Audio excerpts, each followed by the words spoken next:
that something's going wrong. I was going to point that out. First, Rusty went with a ship metaphor with the train in the free game. Now we're talking about roads and trains.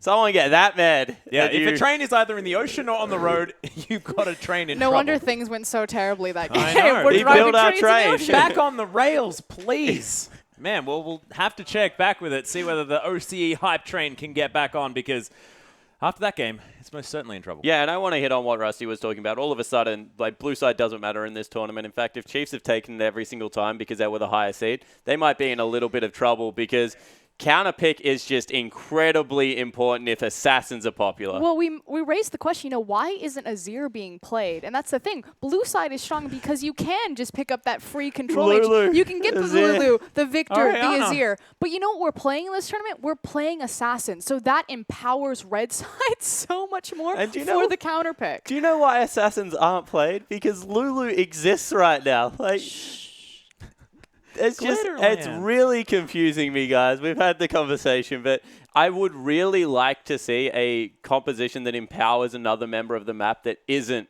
the Swiffer mid lane right now. They've gone with the Elise. They've gone with Swift as assassins. Get him on a control mage. Orianna, Lulu, he's been playing them for a very long time. Make sure that you're building up someone else, because we've shown that G4, honestly, just seems to be the player of the tournament so far. So why would you try and fight fire with fire? Just put a wall up, do the easy hoon, and just make him kill someone else. Like, stop killing me. Yeah. No, I completely agree, especially when you have an AD carry like Radier behind you. I mean, this guy's the all-star of the OPL. He's the best AD carry in the region. Just empower him. Make him go fast. Exactly Zippy. right. Yeah, you can also continue to have Swiper on the Fizz, keep him on a champion that can do damage, just create more of a utility focus there in the mid lane. Remove that from your list of places to control and move forward. But it sort of makes sense that the Chiefs would be playing there, because that's how they've been able to win games during this tournament.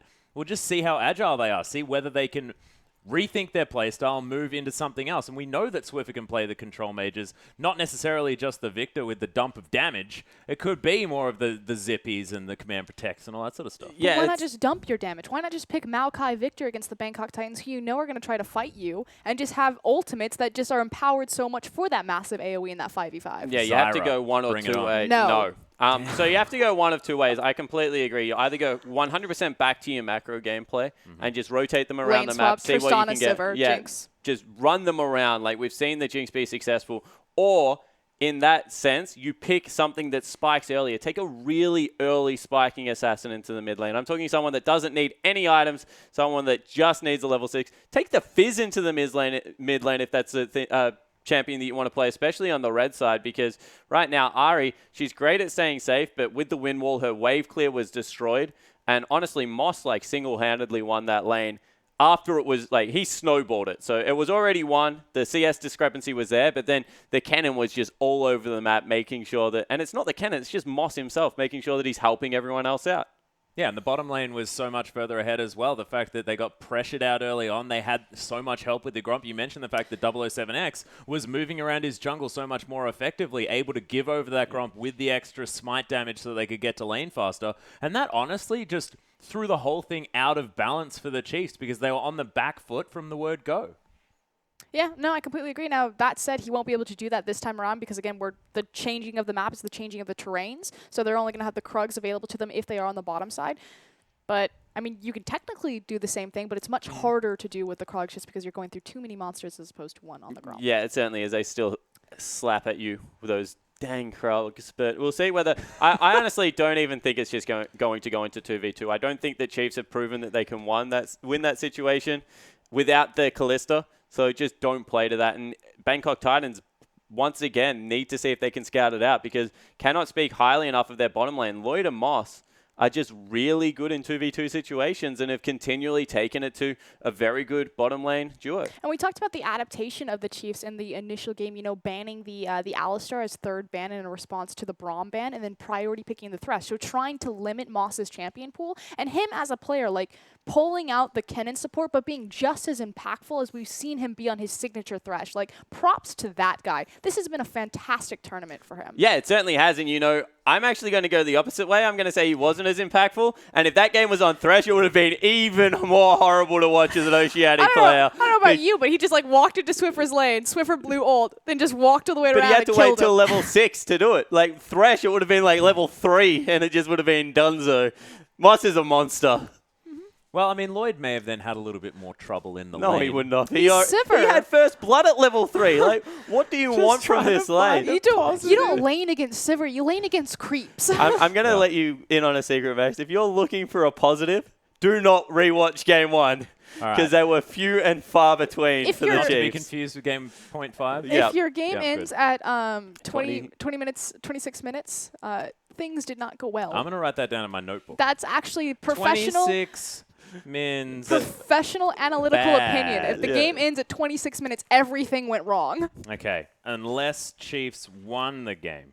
Yeah. Yeah, there we are. Good. Get your train on Okay. the rails. Thank goodness we're back on the rails. I found the correct form of transportation for said vehicle, and we're going to be absolutely fine. That being said, the Chiefs, they certainly They're a need to different do story. the same thing. Yes. And look, we'll see whether the bans do change. I'd be excited to see whether that Yasuo it's just banned away. Because it was difficult for them to deal with, and Swiffer This doesn't guy play it. has played 5 unique champions out of 6 games. Yeah, the only champion that he's played twice, and we're talking about G4, is Diana. Like, you don't throw an assassin ban. You're pretty much screwed. Well, yeah. You pick something super safe, and you try to beat in different lanes. Or you like the other thing is like Warlock had 2.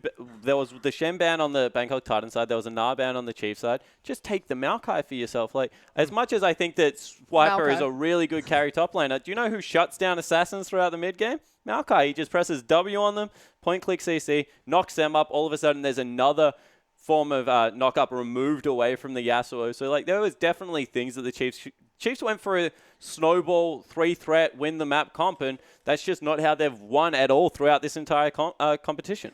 Yeah. So it was comfort picks, but together they didn't necessarily. Well, it's an work out. oceanic comfort pick. This is not what works internationally, and we've seen it time and time again. Well, we'll see what they can do as we move into the next game. And Froskerin, what are your sort of predictions for what is going to happen? Because this is going to be the blue side. I get a prediction? Yeah, you get a prediction. Oh, now. okay. So we are into champion select. Lane blue swap side, what is going to be the priority pick? from blue side? Yep.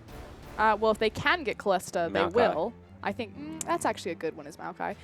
I think more importantly, though, that the Chiefs are going to lane swap this game. I don't know why. I just have a feeling. Just an inkling. We shall see. Anyway, Braum and Twisted Fate have been banned away from the Bangkok Titans. Shen and Rek'Sai on the other side of the map as the Chiefs make that little change. Rek'Sai not going to be seen in the hands of 007X. They're trying to bait Warlock into a Gnar pick here. So would not be surprised to see either a Thresh or a Maokai taken away as a last ban out of the Chiefs and see whether they can get him on his last comfort pick, because the guy's just shown that time and time again, give him a tanking is a class act, so they're going to first pick it for him. We'll see whether the Chiefs have something in store. Well, Maokai going to be banned on Wow. blue side. Callista is open. Interesting. She is indeed. Don't Chiefs, do it, boys. Yeah, are they going to leave it? So that's why they Oh, banned goodness. the Maokai, and that's what I really like Yep. out of the Bangkok Titans, because now the Chiefs have to choose between Thresh, Callista, and they have to let one through. So we'll see where their priority lies, and it is the Callista. Not going to make that mistake again. It hurt them against Detonation Focus Me. They're saying nope, nope, nope, nope, nope. Leaving that one down. But Sivir with the priority pick. Okay, so they Ready can to now place Jinx? take a second rotation Thresh to deny that one away from Moss. I would not do that.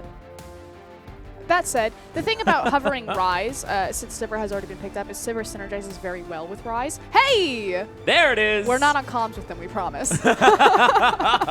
Spawn is actually head in hands right now. So excited to see the Glitter Lance now on the Rift. But what I was saying is that Rise actually synergizes really well with Sivir, just because the thing about Rise is he needs a gap closer to get on top of you. That's the one thing he's kind of missing in his kit. He can also obviously press his ultimate, make himself run faster, but if you've got an on the hunt to do that for you, bam, give it to me, please.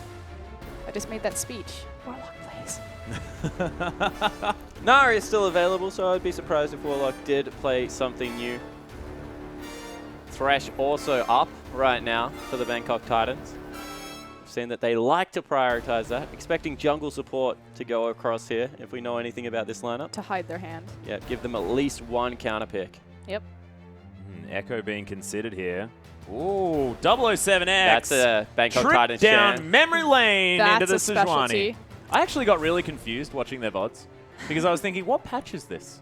He's And it still was like playing last Sejuani. patch. And then it was like last patch. And I'm like, oh, okay. He's just still doing it. No And worries. it just fits so thematically well with the Bangkok Titans. They love to fight. They love to skirmish. Naturally, Sejuani, post-level 6, has that massive ultimate. You got the stuff. This is a murder comp. You don't even need to see the counter pick. You don't even need to see the draft. You know that they're going to pick a murder The comp. Bangkok Titans are here. It's a murder comp. But the thing is, as well, we talked about the Chiefs needing to pick people that don't need John, items.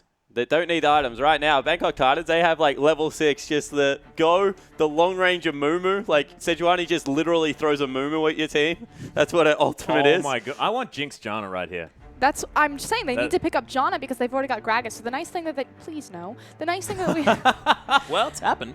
well, Ejim's a really good Alistar player. I was saying, though, the nice thing that they have is they have the Gragas ultimate. So you have a murder comp coming out of the Bangkok Titans. They at least have one disengage in the cask where they can reset the fight and force the Bangkok Titans to regroup. So And that's something Tristana good. also has a second reset. So even though it's not a Tristana level reset, it is blow whoever is in front of you backwards. So bad Jinx has been picked up on the side of the Chiefs. That is, of course, Bad Tristana. Jinx. Okay, good. If Janna and Jinx had a child, it'd be Tristana. Tristana, yeah. Oh, Diana's still up. So G4 can grab that That'd one if be he a wants beautiful to. baby. Whoa, what? Are we back in the hot tub, Frostgreen? I tried to convince them to give us a hot tub for the finals, and Benji was like, no. Nah, we'd get all, like, wrinkly. Being in a hot Not tub at this for rate, we amount of wouldn't. time. 27 minutes times 3. Wow. Whoa. Too soon. Yeah, too way, soon. way too soon. I think next year will be too soon, Spawn. Hey, you guys know what wasn't banned? Yeah, Diana. Diana. I said that. Yeah. You were busy talking about hot tubs. But actually, no, I was the one that brought the hot tubs. Don't worry about it. Counter pick now available potentially if Swiper wants to play that Lulu in the top lane. We'll see what Swiffer decides to do. So or what I will Swiper say right decides now to do. is that if they run a 4-man unit and a Diana split push, they have no damage. Sivir doesn't do enough damage. Mundo does 0 damage. Mundo does 0 damage until super late game. And even then, he just runs around and does damage when you hit him because he has a Thornmail. That said, on the other side, the Chiefs don't have a ton of damage available to them. Well, actually, if they get something else, like a second damage threat in the need to mid pick it lane, up here. yeah, Why don't you get a they've Fizz? got Tristana that is going to be able to be empowered. And you're right. Right now, they can look at an aggressive top laner, something like an Olaf, something like a Fizz to be able to go head-to-head with that Mundo. See if you can keep him down at the earlier stages of the game. Something like a Fiora. Yeah, pick something up that can grab an Ignite there in the top lane as well. Hecarim or Fizz, both of them can go the teleport Ignite route if they want to, and that way the 1v1 matchup probably going to go quite well against the old Mundo. Especially because they're so slippery that they don't need to pick up Oh, the it's happened. escape. Likewise, Olaf can do the exact same thing. So he can trade out his He will not. So this is something that Swiper will do. Swiper runs Ghost on Olaf. It's just something that he definitely is a fan of. The reason being is because during the laning phase, sure, you have to keep Mundo down, and he can do that by maxing out axes and just harassing him. If Olaf ever goes near farm, Spooks and Swiper's CC chain is just too much. So the threat is already there. But realistically, Lloyd's going to press his ultimate and be really fast late game. And that's Swiper's job. Late game is not to deal with the Olaf. So why would you get summoner spells for the first 7 minutes of the game and then not use it again versus being this huge juggernaut at the 40-minute mark when you are just there to delete the Sivir. Like, he is going to be the good old NFL linebacker, like, just come off his mark and just see how hard he can smash the mid-range Lloyd. I actually understood that reference. I didn't. I had no freaking idea. But I did like it. It sounded like he was enthusiastic. The thing that I really love about Olaf as well, running after a Sivir, is that you get resets on your axe, so you just run, pick it up, and then you say, Spell Shield's got another 14 seconds, you jerk, die. That sort of thing. Wow, you're passionate about this matchup. I most certainly am, but I was sort of responding to yours. Look, we lost the first But I'm game an in Olaf 26 player. minutes. I'm an I Olaf wrote it player. down. It's bad. Right here. Oh, my wow. goodness. It's on my sheet of paper. But and the other thing everything. I do want to point out is not only now is the synergy with the control mage in the mid lane, with the Lulu, we do have another pause, guys. We'll get you on the Rift as soon as possible. It's also with the Olaf, the Whimsy being able to speed him up, giving him some more damage with the help picks.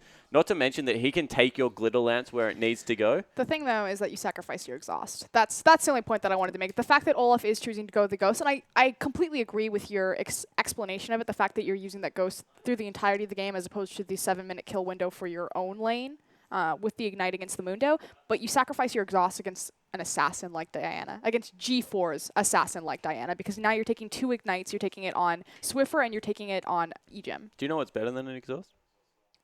Lulu? Yeah. Yeah. Just turn him into a critter. Deal with him later. Polymorph. Deal with him later. Yeah.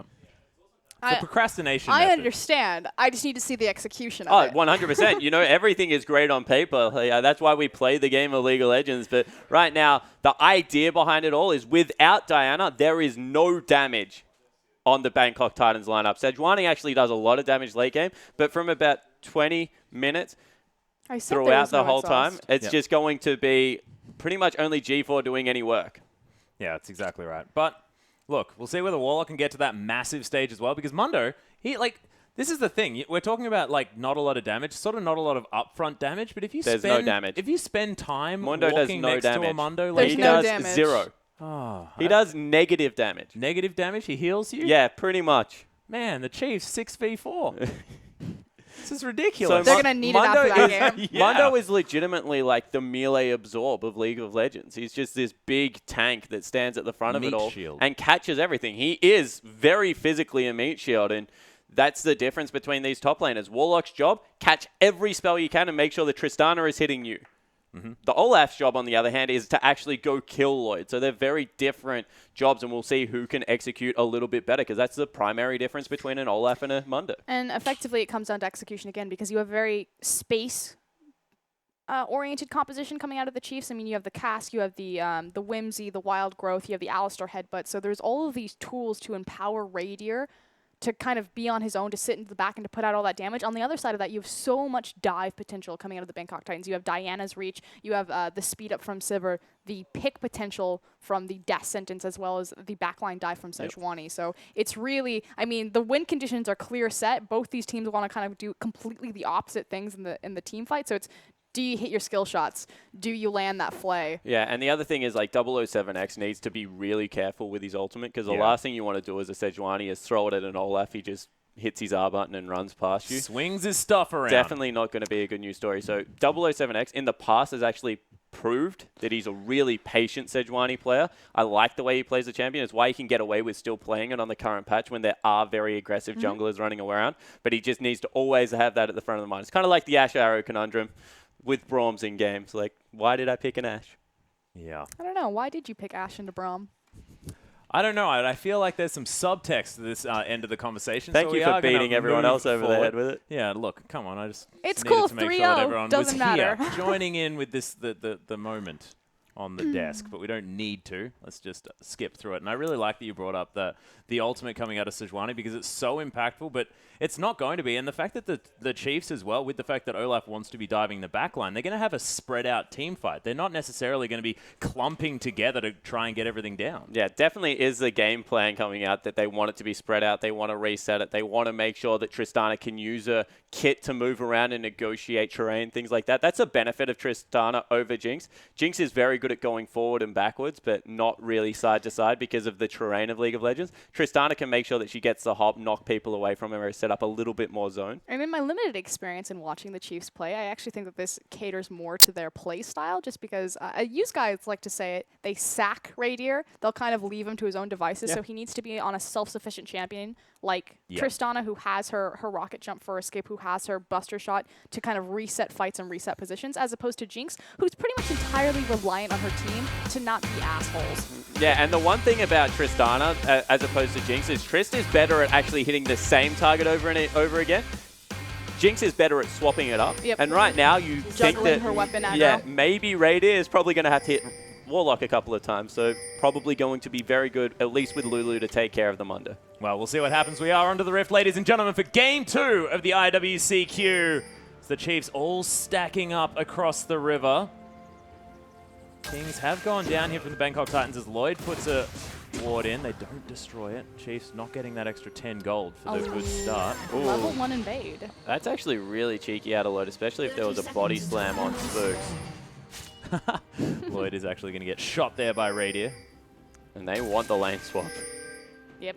So the Chiefs invading here, they're placing their deep vision behind or in between the two back towers, because they're checking to see who's going to come down into that lane. So we talked about, the Chiefs possibly looking for a lane swap here to get the macro outplay. This is awkward. Oh, dear. Misses it. That moment when Olaf walks into your lane, throws his axe, misses, and then just walks away. But the one thing you will say right now is that the Chiefs have a really quick double jungle. Olaf Gragas is ridiculously fast, and in that regard, Olaf actually wants to get incredibly low. His passive, of course, the less health you have, the quicker you slap things with those axes. So going to be able to help Spooks get a little bit more of a quick jungle going on here. And Olaf, also a very good 2v1 top laner. That's why he generally saw play when he was very popular, and slowly is coming back into the meta. Here we go. The Chiefs are actually on the top side of the map, so this should be the EGM special where they give all of the experience of the Krugs. The other thing is I was thinking about a Krug and how a Wombat's been described to me. Seems to fit with a Krug. People tell me that they're just little boulders. We're going to the zoo later, Frosker, and that's what we're going to do. We're going to show you a Wombat. But they're going to give these Wombats to EGM, which will give him the level 2. And he's going to walk into the mid lane. There he goes. Meanwhile, on the other side of the rift, Bangkok Titans take down the Cane Toad. They are going to be moving towards the Dingoes as well. So EGM making his way up. No. Yeah, no, we're doing it for every single one of them. He started this. So what he did is he walked back into the lane to pick up a single CS to get to level 2, and now he's on the roam with the headbutt pulverize combo. And G4 is actually taking a lot of damage here and hasn't been able to clean out the wave. Oh! Flashes out of the way before of Swiffer. EGM's here, all of a sudden this is much more dangerous. If a Glitter Lance lands, G4's dead. Yeah, well, there's the help picks. Glitter Lance does land. There's the headbutt pulverize. Ignites down as well. Moss, he's made his way in the play. Is going to save the mid laner for now. As Swiffer's down to about 250 health. 007X finds his way in as Spooks is waiting in the wings. But man, Moss is a legend. Yeah, he's really good.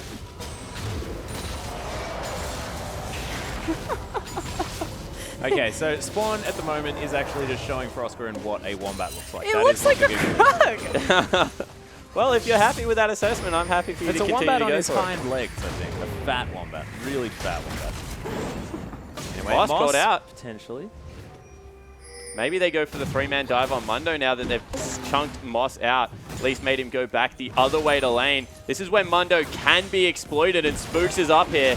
Yeah, level 2. Spooks with the double buffs here as well as EGM. He's making his way, and they're looking to try and just take down this turret. Wow, look at the respect that they actually gave the Bangkok Titans. So because Moss wasn't on the map, they assumed that he was coming up the lane and said, 2v3 on this tower dive? I don't think so. Yeah, and if there was one thing that the Chiefs learned about the Tristana tower dive, is that it can go incredibly wrong. See the Chiefs versus Bangkok Titans, Dark Passage game. I was going to say, it was DP. So they make the very wise choice of not going for it. In saying that, right now, Olaf versus Sivir is a pretty scary matchup for Lloyd, especially given summoner spells, so needs to make sure that he gives as much respect as possible to the Olaf. Swipe up. Spell shield's out. She should just go. I don't think he has vision on 007. License to kill there. And he's actually just counter-jungling away Spooks' jungle here on the bottom side of the Chiefs area of the map. Chiefs once again looking mid lane. Yeah, no flash on a little bit of a target on his head. Moss and Warlock with a pseudo 2v2, interesting style. But look at the adaptation for the Bangkok Titans. So we expect them to constantly be pushed up in their lanes. Now, naturally, that's much harder to do when it's Thresh Mundo against Tristana. But everywhere else, G4 and Lloyd both pushed up, and 007, usually he plays... I don't know. I don't know why he's between the towers, but usually he plays to the between mid and top side of the map, but because his mid and his bot side are pushed up, just kind of making that adaptation, invading the bottom side jungle and continuing with his counter jungle trend. That was really weird. Yeah, he was postured really far forward there. Yeah. So I had no idea what Spooks was doing. He was trying to help Swiffer go back, I think, as Ghost burnt. Yeah, Swiper. Trying to get in amongst it. Gets a flash out of Lloyd, sorry, so that's very good news. Spell shield down there as well as Spooks sets that one off with a barrel. Looks like they're just trying to break potential freeze here. Side of the Chiefs. Well, they have to get it to the turret now. As soon as you reverse the wave, you can't let it not hit the turret. Mundo's still in the top lane, throwing out trophies. There is a 10 CS advantage right now for the Olaf. We said that he'll have a little bit more of a better time. Man, he's getting hit by guitars. Are they guitars? Ukuleles, maybe? Yeah, he's getting like the banjo. Banjo to the head. Definitely Wombats.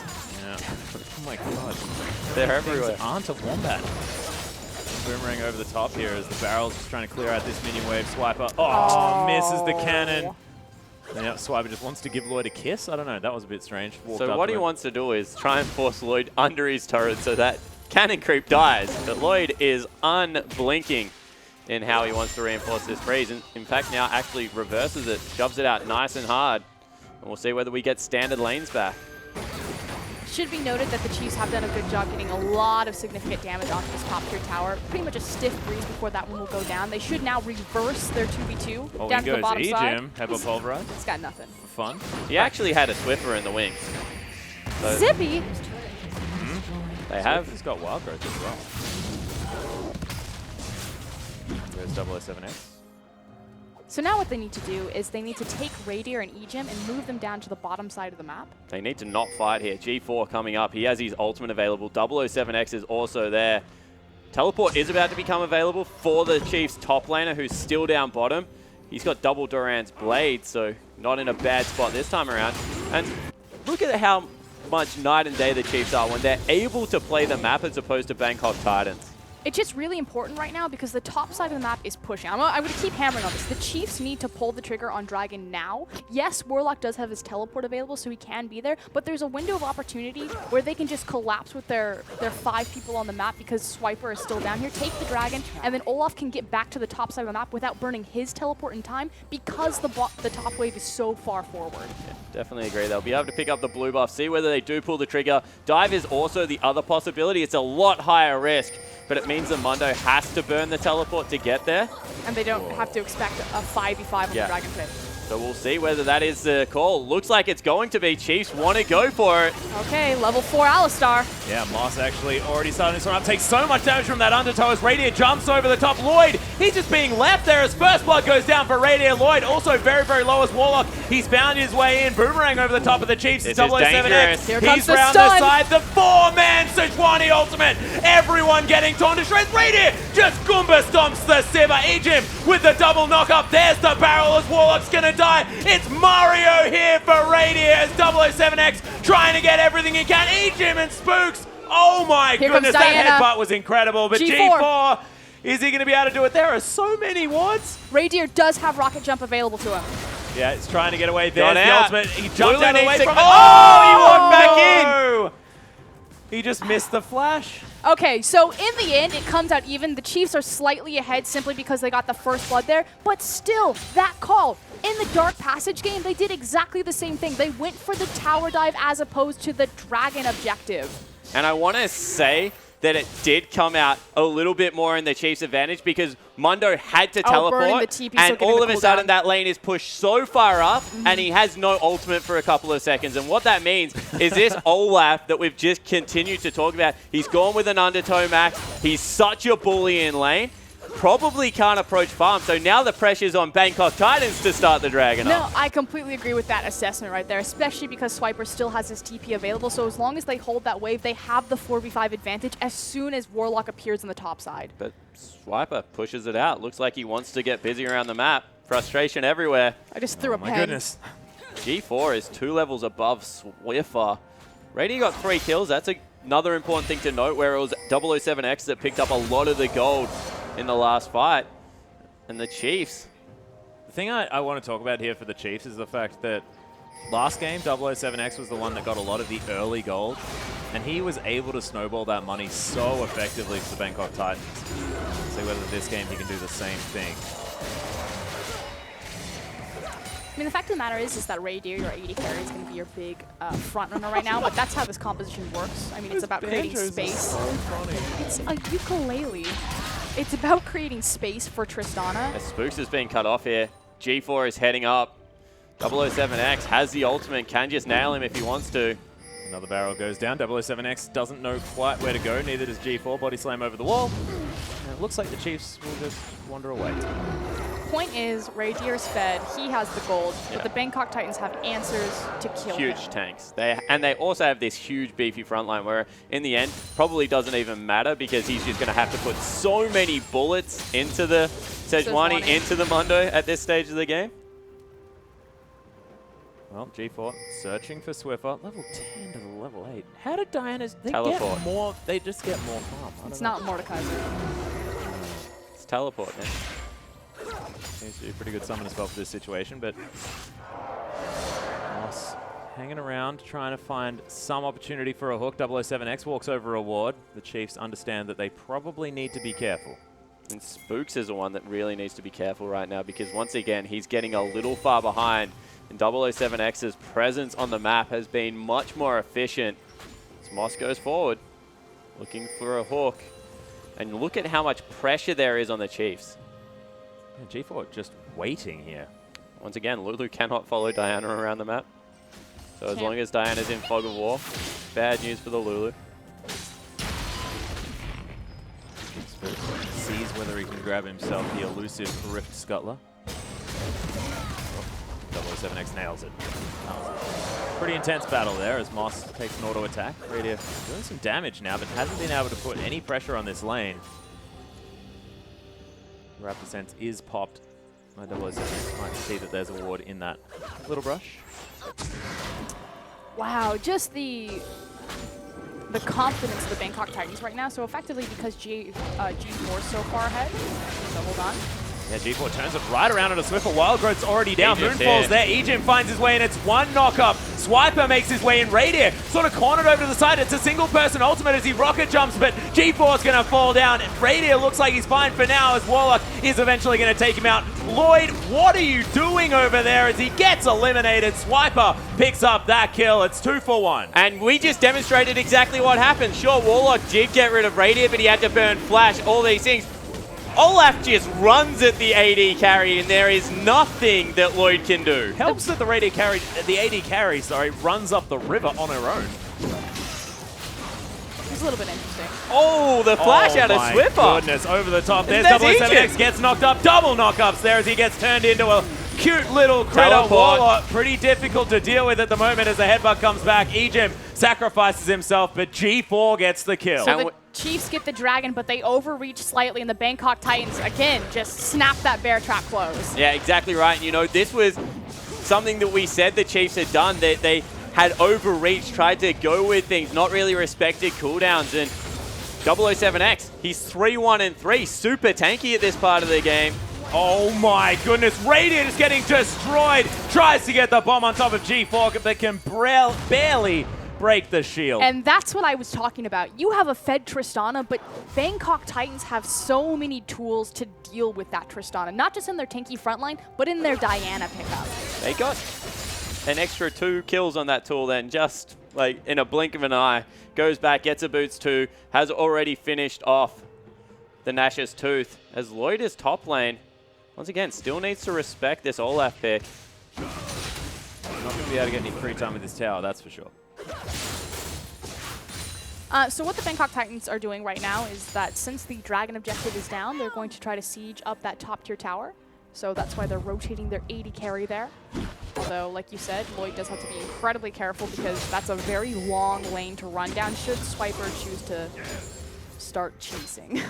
And what I want to really point out right now is Bangkok Titans have the lead, and the reason that is so impressive is because it's equal in kills and they don't have a turret. So there is so much standing gold on the map right now for the Bangkok Titans if they win one of their team fights, whereas the Chiefs, they're behind in CS in most of their lanes. The jungle isn't even close right now. AD carry 40 CS, even though Radier has those 3 kills. So it's about how well the Chiefs, I guess, can try and push down structures and use Tristana's kit versus the ticking time bomb that once again is G4. Swiper looking for the safety of his turret. Chiefs are going to sneak themselves Lulu out of in turret. trouble in mid lane. Yeah, actually, Swiffer Wild Growth on himself. Lloyd doing a lot of damage. Flashes under the turret. Able to stay there and kill it while he's in there. Interesting. And they're going to continue to push right now. Lloyd, Moss, they have the short lane. Oh, G4 2-level advantage, trying to dive this turret. Doesn't really want to here against Swiper as he gets taken down to about a 3rd health. But meanwhile, in the mid lane, the Bangkok Titans are continuing to push. Oh, so are the Chiefs in the bottom side. The inner turret is in trouble. Lloyd takes 3/4 of that turret's health.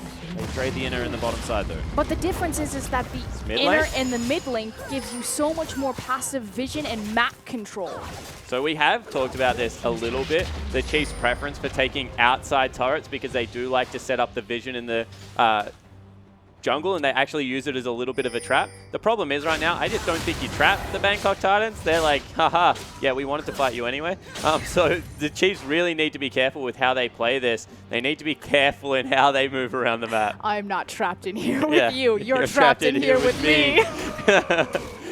Pretty much that. Yeah. Oh, goodness. Can they just be the Rorschach of this tournament? Oh my goodness. They're not.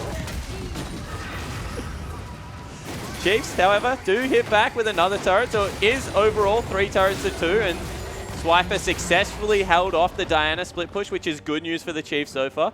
Had a couple of shots from the turret to help him out, so, you know, maybe it will be a little bit different if G4 doesn't decide to do that. And Swiffer slowly catching up in levels in CS. Wow. A thing that I want to comment on is Radier's build path. Just noticed that he completed the Infinity Edge, and that's not entirely out of left field from Tristana, but most of the time, at least in modern day, we see Tristana's looking for Blade of the Rune King.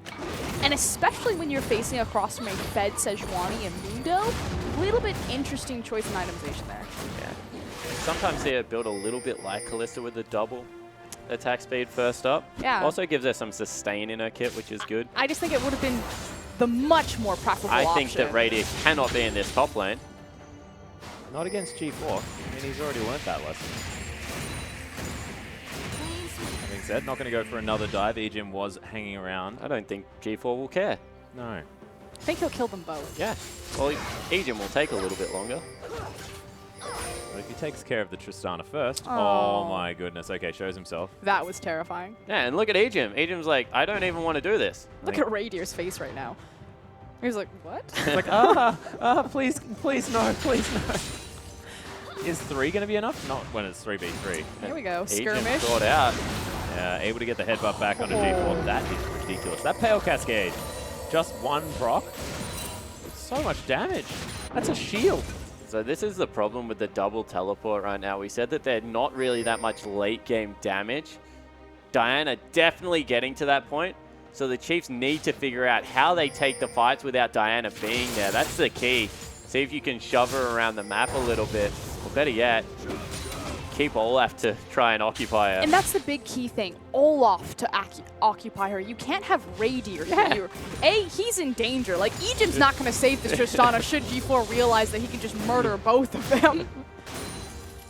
Well, Black Cleaver now completed here for Swiper in the top lane. So the Olaf starting to get to a point where he's going to be a bit of trouble. That being said, Warlock doesn't have a lot of armor to shred through as he's gone for that Spirit They Visage. pulled the trigger on this. Yeah, Moonfall down onto Radier here as he jumps on top of G4. Buster shots their headbutts back as well. Here comes the teleport. Spooks has found his way in. G4 in trouble, has to use the flash to get out.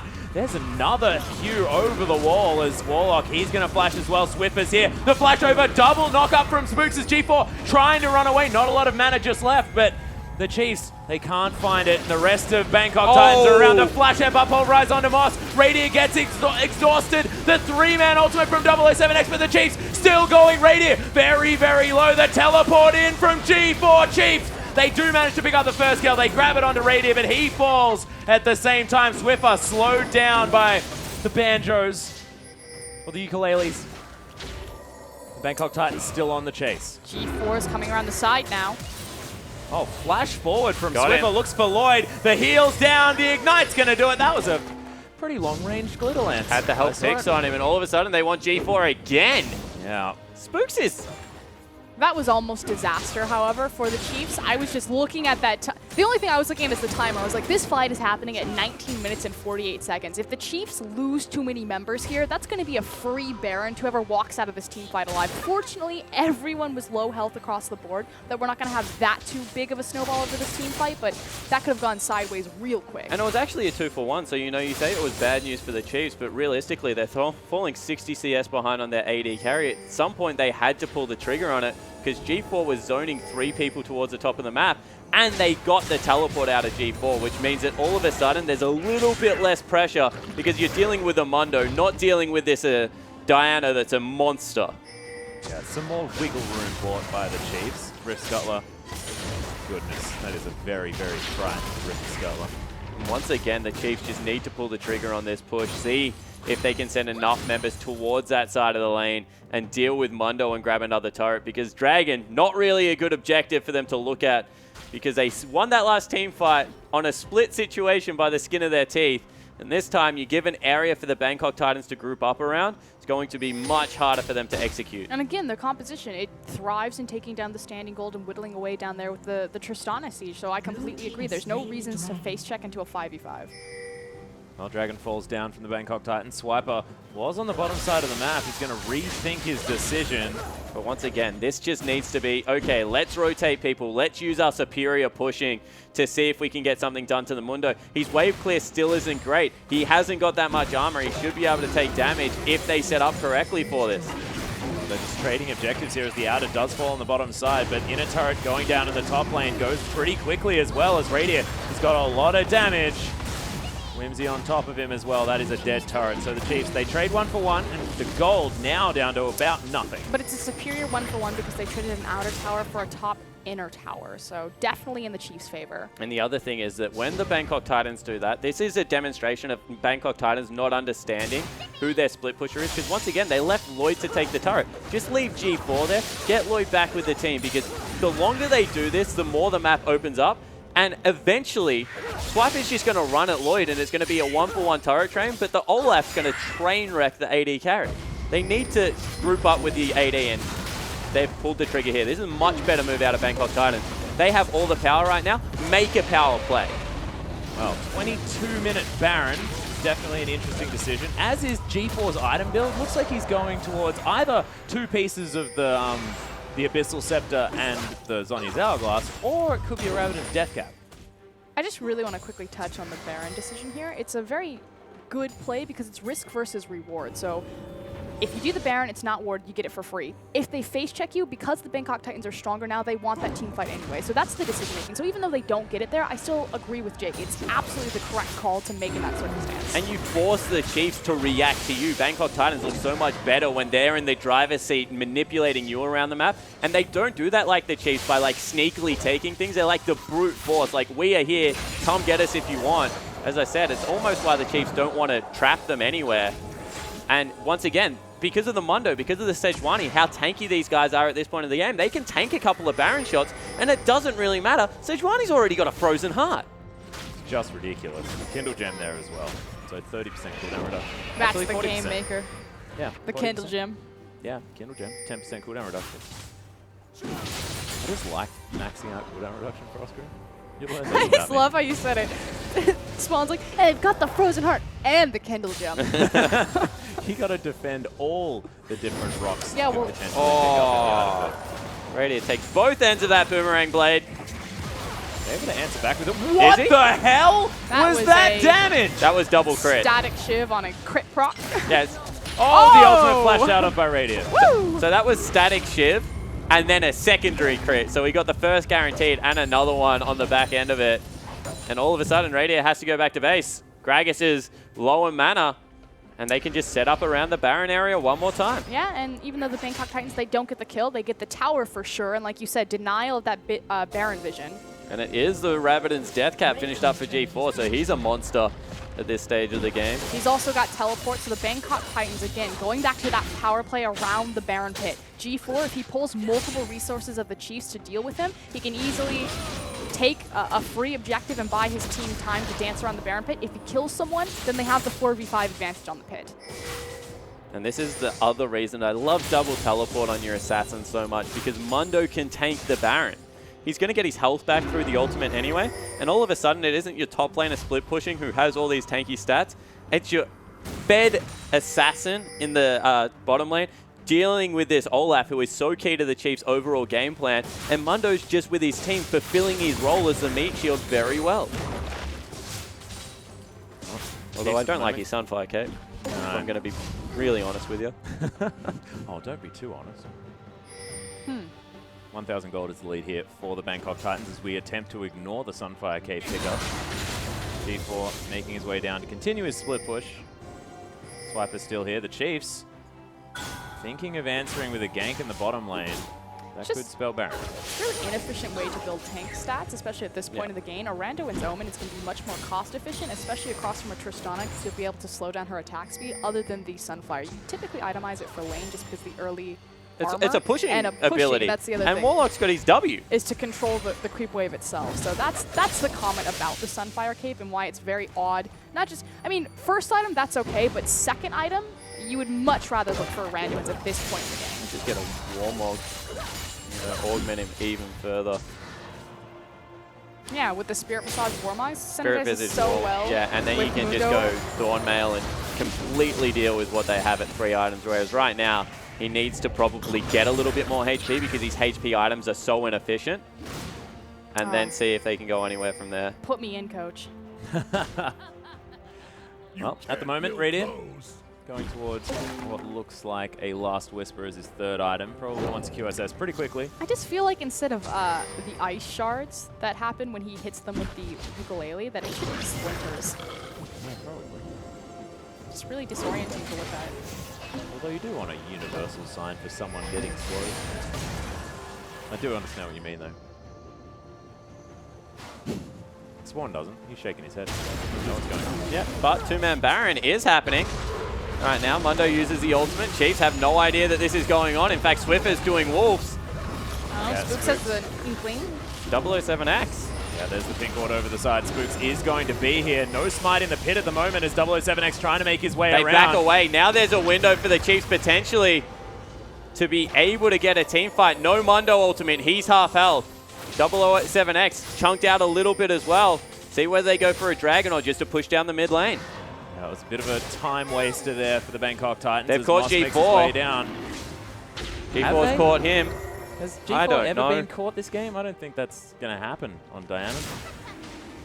Kill 4 people, that's fine. That's the fastest cow I've ever seen. Flashes into the headbutt, pulverizes. There's the Wild Growth Swiffer right in there. Radiant, interesting positioning, but it's a decent cast. The 3-man ultimate off the backside as well for 007X. Radiant not going to be hit by the death sentence, but not getting any damage in this fight. Egypt just trying to peel, but the Tristana cannot get any auto attacks in this fight. Swiper lasted so long, but is now going to fall to the Diana, and Swiffer trying to escape. The Whimsy's going to be there, hit by a Banjo. Raider over to the top. Is he going to be able to kill him? He is! And now they're trying to turn it around. Moss, he's going to get taken out. Swiffer, Radier with the jump on top of the Mundo as 007X gets in there. The jump out from Radier. The flash from Warlock is going to secure it as Swiffer has to be careful. The shield, the double kill, and the ace for the Chiefs. And on the back half of it, the Chiefs catch a lucky break because Radier finally remembers how to right-click. Just walk down the ramp. Auto attack to a position on that little ledge, man. Yeah, they just didn't have the vision control they needed over the ledge, and because he was chunked out so early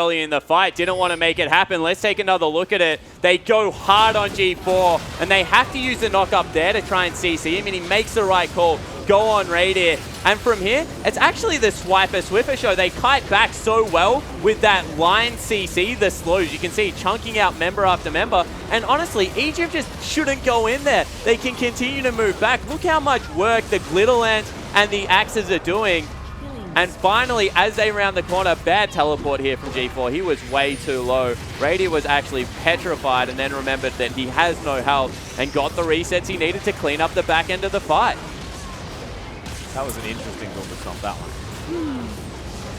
Did like it though. Definitely aggressive. Moss is going to die. See you later, Moss. Welcome back to the game, ladies and gentlemen, as 007X now caught out of position. Radier gets single man ultimated. The barrel of the bomb, sorry, not going to be enough, but he flashes into the auto attack. Double kill for Radier. Lloyd, what are you doing as he gets jumped at by Radier?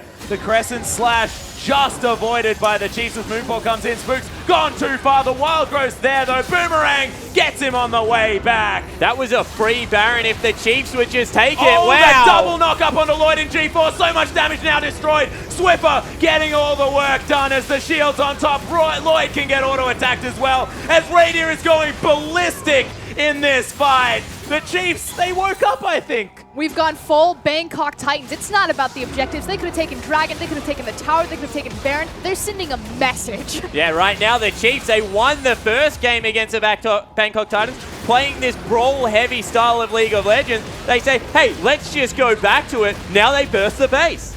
Yep, 20 seconds on all of the damage and the big tanky member in the top lane there as the inhibitor falls. And the Chiefs look at what they want to do next. And look at this Olaf pick. It's bad now. It's going to get worse. because he's 227 CS, 1, 2, and 7, but there's just no way that Lloyd can position against him. He's starting... We're dancing on the desk Yeah, right I'm now. sorry. Spawn was just getting so enthusiastic with his hand actions. I just needed to join in. Remember, That was so good, that clearing out of the minion wave, by the way. When raising your koalas to do it safely, keep the koalas at an even angle when putting them up into the air. Don't raise koalas yet, guys. This game is so far from over. No. You get those koalas and you raise them. You sit them on your head for the rest of this series. Bangkok Titans once again going with a Baron call, it looks like. They still think they're the stronger 5v5 team.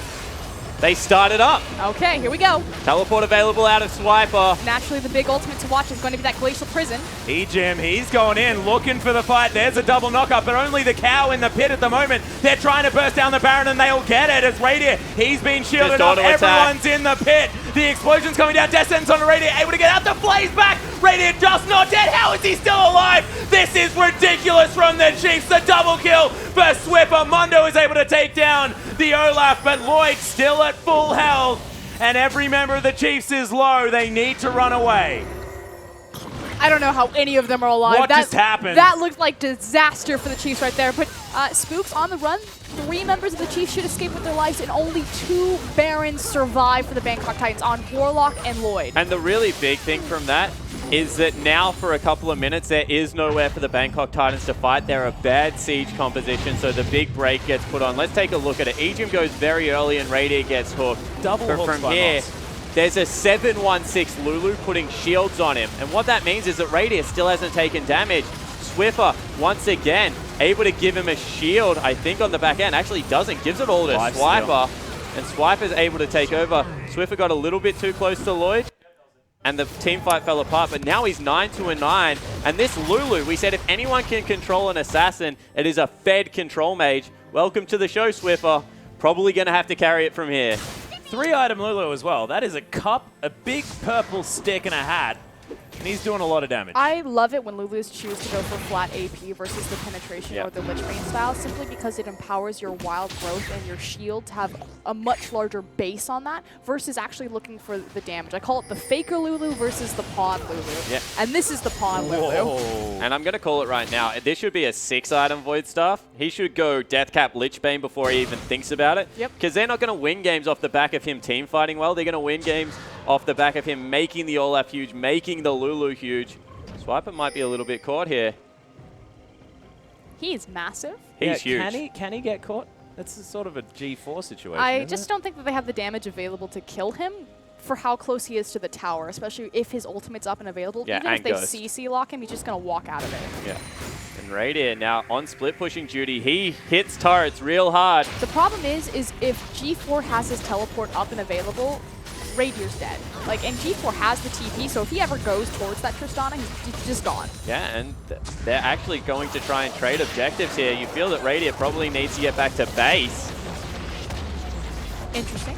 Well, I actually don't disagree with it because he's waiting for his Blade of the Ruined King. He's super close to it and also has a QSS right now. So tanks probably need to be careful because Radiant's going to be able to shred them at this stage of the game. Spooks wants in. Yeah, there's the flash body slam. Ejim comes in as well. Gets right onto the back line as Lloyd with a decent spell shield there. G4 still yet to make his way in. The choke point not working out so well for the Chiefs, but Radiant getting the auto attacks down. The Bangkok Titans now on the run. No Q to land. The Glacial Prison is still available. Yeah, once again, 007X is super patient with that ability. Will not throw it out willy-nilly. Chiefs burn a lot to get in the fight. Not much eventuates. But that's why we see the Chiefs being so cautious and not just funneling into that. That looks like a very clear victory for the Chiefs, but they know that ultimate hasn't been thrown yet. We can't funnel into a choke point. They also know that there's an inhibitor down in the mid lane. So Ejim running really far forward. They're trying, trying to get to this turret to get some more pressure down before the Bangkok Titans can reset. I love watching Alistair run really quickly because he honestly, when he stops, looks like he's tired. Yeah. Oh, God. And then if he uses an ability, he looks upset about it. Oh, another There's one. sentence on the Radiant. There's the cooldown down of that QSS. Spooks takes a lot of damage as well. Dreams were almost dashed right there. It's really dangerous to chase the Chiefs lineup, though. I'm going to say it one more time. Glitterlance, Undertow, just great abilities at being able to slow people down and funnel them into specific areas. As the Chiefs haven't given up on this, they probably should. Well, Radiant is going to get Goodbye, tagged. There's the Radiant. Moonfall. Oh my goodness, the 4-man ultimate barrel to try and disengage, but the shutdown onto Radiant. Now the Chiefs trying to get out of this as Swiper is bleeding health. Lloyd picks up the cow. It's 3 people dead on the side of the Chiefs, and they overstayed the welcome. Oh, but here comes the teleport from G4. He's looking for Swiffer. He's looking for everyone here. This is an ace. This is a game, Chiefs. Overcommit one more time. Another teleport. Oh, Swiffer. Just press He's B. waiting. Oh, gets the kill onto Moss. Does not matter. He'll be happy about that. That's GG. They're trying to waste as much time as they possibly can. He's not going to be able to get over there, but the Bangkok Titans now pushing forward. 10 seconds on the Tristana, 10 on the Alistar. 4 members still standing for the Bangkok Titans, and it's all their damage. Maybe the creep waves will be against them, but they have a Mundo. What a gorgeous flank from the Bangkok Titans, though. 007 flawlessly standing over to the side to find that counter engage, but Ejim going in. Yeah, Radiant trying to look for it as well here as Warlock continues to tank this one up. The shield's down. Lloyd, he's tanking a little bit too much as well as Ejim. He's just going to sacrifice his life. Swiper is still there, has the Ghost available, but they just don't have the men in order to defend, and they have Chiefs to say goodbye to that overreached. inhibitor. There was no reason to stay on the bottom turret. After Spooks had been chunked out, they didn't have the resources available to be able to fight that. An awesome ultimate out of 007X just meant that that team fight never in question. Well, now it's going to be a free dragon here as well for the Bangkok Titans, evening that one out at 2 apiece. Baron going to be up in a minute's time as well, and the Bangkok Titans, now they have all of the momentum in this game. Swiffer with a huge creep wave to take down. Gently, Unfortunately, he picked up the Void Stop. gently lower your koalas for a moment, because the Chiefs need to set up perfectly for this next Baron. If the Bangkok Titans get this game will continue to further crack wide open. Yeah, they're feeling the koala pressure, something like that. Maybe They not really top need that. Blade of the Ruined King. I wonder if Radiant has it on this back. He needed it 1,900 gold, I'd say so. probably like 15 minutes ago. That's Yeah. the thing. We talked about this in the initial itemization of the Infinity Edge over the Blade of the Ruined King, especially because Sejuani was already 3-0-3 at that point, now 4-4-12. Whoa, Lloyd is so big right now. Yeah, Lloyd's capped out, has not gone for a defensive item. Does a lot of damage, and we said that he needs to because this team lacks damage. Well, he's going to be able to do some of that. Look at this cute little buddy system, though. And they're Tristana. starting up Baron straight away. Yeah, Warlock's waiting in the wings now as well. Chiefs, they need to get some vision. You can see the 2 tanky members are over there. They actually do have a ward in the pit. Bangkok Titans are pulling away from it. Swiffer, there's the ultimate onto the Lulu and the Gragas, but maybe not his best one yet as Radiant able to get in there with the Blade of the Ruined King. Massive knock-up in the middle of this fight. Chiefs take down the first one. G4 does use the Zonyas, but Radiant is massive with the wild growth now. Jumping forward, actually to the side there is Lloyd. Wow. He's trying to get the work done. Flashes over the top, kiting like a god right here, but Swiper able to take him down. Moss doesn't land the death sentence. Swiffer somehow still alive, and Swiper is being massive. Moss may just fall down. Luden's Echo was ridiculously close. That is a 3 for 4, and the Bangkok Titans pull out ahead. But what is going from on? a gold deficit, Ejim just saved that fight so hard. And on the back half of that, Lloyd. Incredible plays from both Sivir and Alistar. The initial engagement, it looked for sure that the Chiefs were caught out right behind the Baron pit. Here we go. Look at this Alistar. Ejim goes forward, and he's just creating space and time for Swiffer. Radier then crashes in. They've got him in a choke point. They start to layer down all of the damage. It looks so good for the Chiefs at this point. But Lloyd, look at this Sivir. Look at these mechanics. And the only thing I'm going to question is, Radiant, why did you jump forward? You are destroying the tanks in front of you. Just continue to play your game. You are the tank buster. You outrange Sivir. You outrange her. Why jump into her hitbox? You do more damage if you're closer, don't you know that? No, you don't. We'll call it the benefit of hindsight at the moment. No, that's Rush not of blood to hindsight. the head. Yeah, that might have been a better explanation. Welcome to the LPL, Radier. Yeah. Well, OPL pretty similar as far as that is concerned.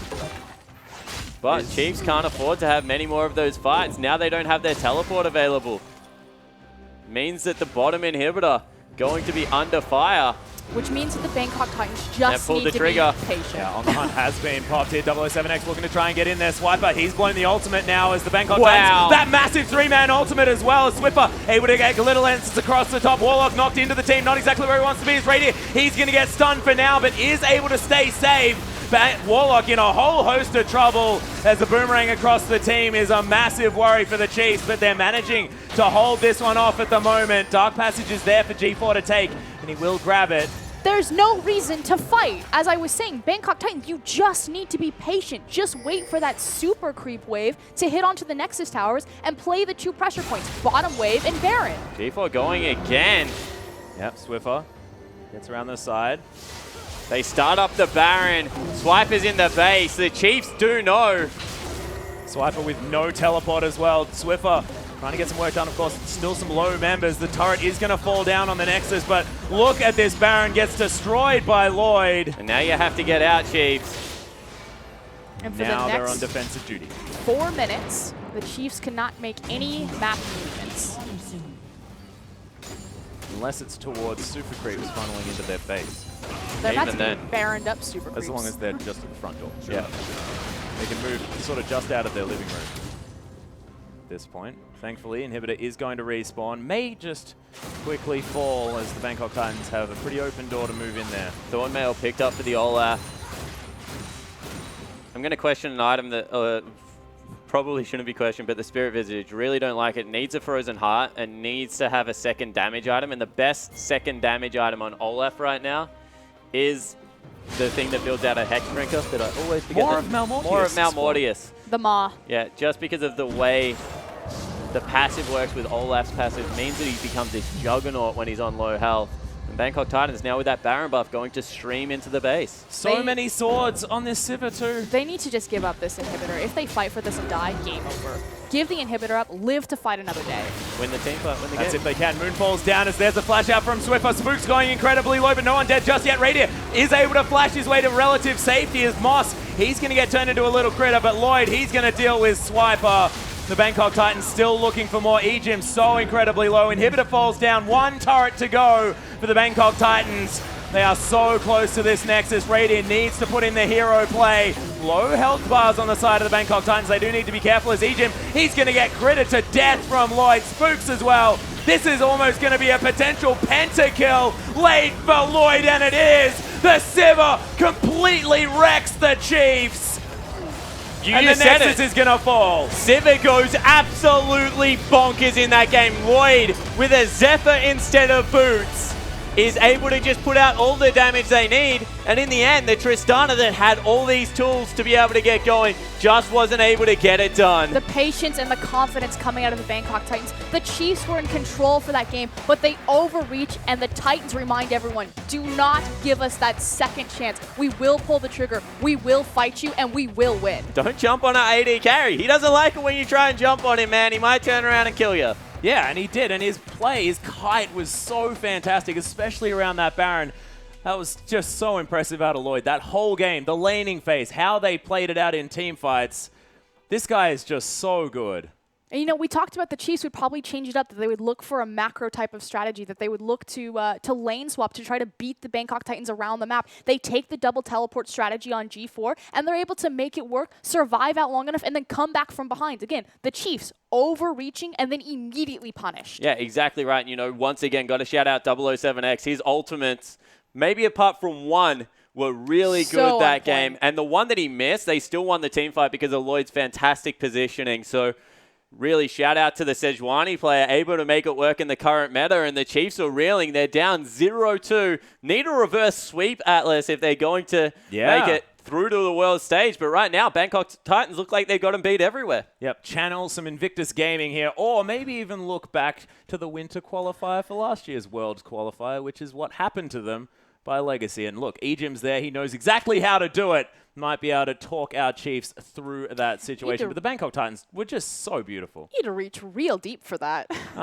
Look, I got the information's there. May as well just yell it out. But we do have Pastry Time and Rusty waiting alongside to take us through that game. Thank you very much, Atlas. And I don't know if we can take you through it. That game was absolutely insane from both sides. The Bangkok Titans coming up huge in the late game with their AD carry Lloyd. We talked about G4. He's supposed to be the big player. Don't get me wrong, he had a great game, but Lloyd, the AD carry, the true star of that game. Look, there was a lot of questionable decisions from G4 in particular, the way the team worked with strategy base around split pushing. But Lloyd, as you said, he's meant to be the secondary carry of the team. He's stepped up to the plate in this game too, in a game that honestly, they didn't look like winning. It was always so even. The Chiefs, they pulled it back. They just farmed better, honestly. Bangkok Titans, they just stayed up in farm. Yeah, it really did. And you can see the comps. Really wacky stuff from both sides. Very different. Nice to see the teams still keeping things fresh here. And this pick here from Warlock. What is this, Mundo? So it's a super tanky champion. The reason that people pick Mundo, generally speaking, is because you go one type of resistance. So say you're against a Rumble top and an AP mage mid, usually stack magic resistance. Now, the big question mark is, he's not against that. So why would you go for the Mundo? And the answer is that it just works with his team comp. He's got a Sivir. And all they want to do is be in front of this low-range carry. So they pick someone that is quite literally, as Spawn said, a meat shield who just stands in the dead front and just absorbs damage. And that's what he did. He did it super well because Tristana, Raider, could never take anybody down. And Lloyd was wrecking everyone in front of him. Yeah, huge front line, lots of protection. I mean, look on the other side there for the Chiefs. Control mage, Tristana. You have the front line. You've got the Olaf for a bit of extra damage and anti-carry. You can see what they were trying to do there, but it's not what we've seen, honestly, from the Chiefs. Bangkok Titans taking a very, honestly, Chiefs-esque comp from the last few days. Big front line, big carries. And the Chiefs are trying to run something that's just, again, Swiper not being on a tank. I do like Swiper on carries, but it's just not looked the same at least the first two games. Granted, the Olaf is a carry/tank in one, so he's doing a lot of damage, but he's also just running at the backline. So the difference between the tanks is the Mundo kind of zone controls an area that is in front of the Sivir, whereas the Olaf just goes at your backline, tries to kill them. So he's not tanking for anything, he's just running through them to try and push away Lloyd on this Sivir. But Lloyd did too much damage. Certainly did. Swiffer was trying to be more of that protection role, I guess, but couldn't get enough. Let's do the replay, though. We do have, back at the start of the game, it was quite a long one. I believe this is first blood, Rusty. Yeah, this is very early in the game. This is a numbers advantage game from Chiefs. This is where they started to get a ball rolling, of course. Not crazy amounts of ahead, but ahead enough. So we'll roll this one out. Swiper goes in, and they actually go straight for Moss here first, because Raider gets a reset from this. Swiper's actually the one exhausted, which does not matter. They get that reset. Now, Sejuani, keep in mind, coming down on the minimap, is about to show up above you, and this is where a perfect ultimate comes in. But somehow, the Chiefs actually turn that one around, and things just look up there from the Chiefs. I don't even honestly know how from this moment, where that Sejuani ultimate connects, the Chiefs managed to just win. Warlock's got his ultimate running. He goes down from a jump auto attack. He was that close to living. 007 flashes back in, actually gets a double kill, and was that close to getting a quadra kill. Honestly deserved the quadra kill from the ultimate that he had. 007, a super patient man, and Raider actually, you have to say he deserved to live this one also. Yep. Jumps out of that and then flashes into a wall. Yep, awkward. You know, it happens. It certainly happens does. to the best of us. It does. And I mean, well fought from the Chiefs. You can see the early game damage from Tristana making those early trades, and skirmish is quite good. But G4 was down there. Swiffer couldn't make it. Sona got cut off by the Diana. And a very back and forth moment. But once again, the Bangkok Titans always there when they're collapsing. Exactly. They're always there. The Diana has control of the lane because Diana actually possesses damage, whereas Lulu's usually stuck trying to wave clear and rotate a little bit later. So during the laning phase, G4, particularly from the Bangkok Titans side, having that teleport advantage also, being able to work around the map pretty much anywhere that he would like, just influenced everything. And irrespective, basically, of the fact that Chiefs got themselves a kill lead, started to snowball the game from there, Bangkok Titans, they kept up in farm.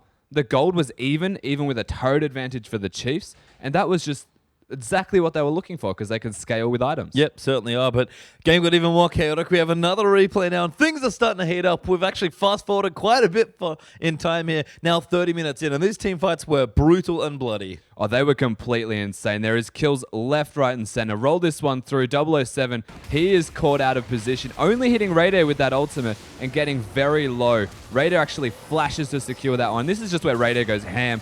He just destroys everyone, just jumps in again and again. G4 doesn't go on the right targets when he goes back in, and it's really unfortunate for him, but Warlock also taking pressure on the side.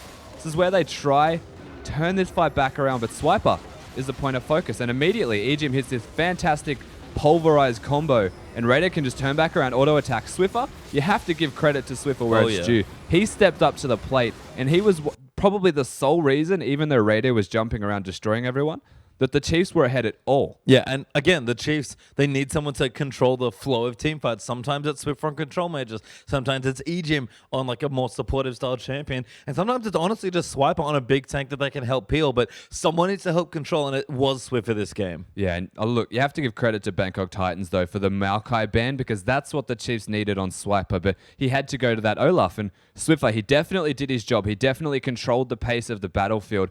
But you do have to question why they're not just putting him onto something that can carry. Maybe putting Swiper on the Lulu. I guess he doesn't play it. Well, we'll have to see. I think he does, but again, it's kind of tricky distribution. Let's get to our next replay, though. Still going through. We've got quite a lot of content to rip through. So much action. This game was so long and so crazy. Now, before this even begins, just keep your eye on Ejim, because he engages here, knocks them all up, and it was fantastic, but it was slightly early because the rest of his team couldn't get there in time. It's all to stop the Baron from going down. So we'll roll this one through. Ejim goes in. Fantastic combo. Knocks them all up. Keeps them around the Baron area.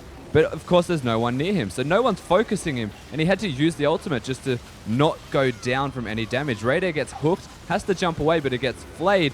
And this fight is all Swiffers from here. Raider barely gets out and just tries his best to live. Swiper just runs at them. Lloyd goes off in these fights as well, because this is a period of time where Lloyd's damage was through the roof. And the Chiefs, they make some good fights, but every single time they make a pick, every single time it looks good for the Chiefs, Bangkok Titans, they make trades. There was never a situation where Chiefs outright destroyed them. Yeah, and that's the thing. We talk about the collapse of Bangkok Titans. They play together as a team. They're great in these big skirmishes. And they've been getting ahead, honestly, in the last few games, even though Game 2 was much closer for the early game. Bangkok Titans are always going to be good when ahead, but they're also pretty good when behind, or especially equal. The Chiefs, they're getting beaten to every rotation, it feels like. Yeah, now the Chiefs are better when ahead, but when they're behind, they seem to struggle. So even being even with the side that has a lot of kills, such as the Bangkok Titans, who just look for kills constantly, they don't look for objectives, they will keep coming at you, and it seems to be this pressure style that actually pushes the Chiefs on the back foot. Yep, it certainly has these last few games. We have another replay now as well. Once again, game was devolving quickly, and this honestly was the Chiefs' moment. They're up a little bit in goal. They've got initiative. They're starting to siege, but they can't quite execute this last little siege. No, and Moss has actually put a lot of pressure down onto Raider already. He has no QSS available from an earlier hook. He's going to get engaged on in this fight, and just keep your eye on essentially his inability to do anything. Swift is stuck next to him right now also. They're trying to siege, but it almost feels like they don't need to be sieging this turret, but they've got control of the map. So roll this one out, and this is their last-ditch effort, essentially. They want to siege and get this down. G4 engages, Sejuani ultimate connects from 007, and again, no QSS available for the Tristana, so he is just straight dead. Ejim, Swiper, all that really remains of this front line of the Chiefs, they're soon to follow. G4 teleports to try and catch them out of position, and from there, you can see they start to win. Yeah, and again, Bangkok Titans just winning these fights cleaner, getting the picks where it mattered. This game was very close towards the late game. Both teams scaled surprisingly well, given the sort of quirky nature of their compositions.